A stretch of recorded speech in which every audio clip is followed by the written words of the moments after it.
If you want to get someone to go from average to elite, there are two fundamental things that have got to change. They're quite complex when you dive into them, but at the simplest form, they need to change their psychology and they need to change their skill set.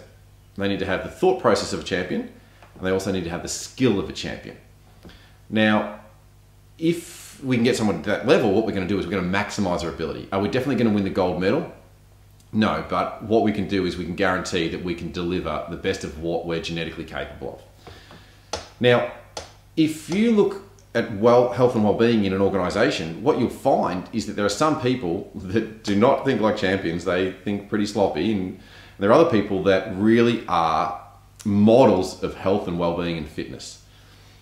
If we want to create corporate wellness, that is an organization where the people are well and thus productivity is good and revenue is good and efficiency is good and just everything is flowing. The way to start to get that shift is start to resource and bring attention to the particularly talented people in this field. So for example, just say there's somebody that runs at lunchtime every day and they come back and they have some healthy food. They have fruit in the afternoon for snacks.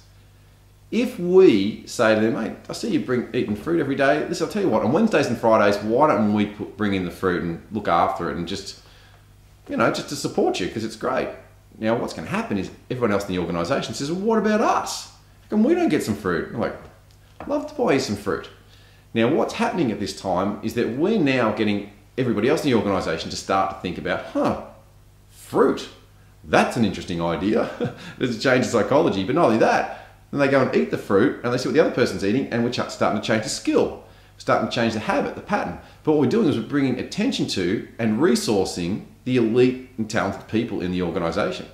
Now, there's a whole complex fabric of strategies and resources and training around making sure that really takes root. But in its simplest form, for corporate wellness, we need to make sure we've got personal wellness. And some of us are very good at it, but if people aren't very good at it, then as leaders, what we want to do is bring attention to the people that are doing great. Not as we should all be like Steve, isn't Steve great? And isn't it awesome that Rachel runs at lunchtime?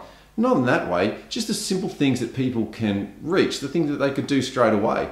Somebody might just walk down to lunch rather than, go to the little machine in the wall and go, oh, isn't it great? People are walking down to lunch. It's great to see so many people walking down to lunch. And we just compliment them and it brings attention to it. People start going, and we introduce the psychology and the skill of wellness. And that's how we start to get a shift in the organization. That can be done very comprehensively and in a way that is much greater potency than what I'm talking about right now. But that's the fundamental of it.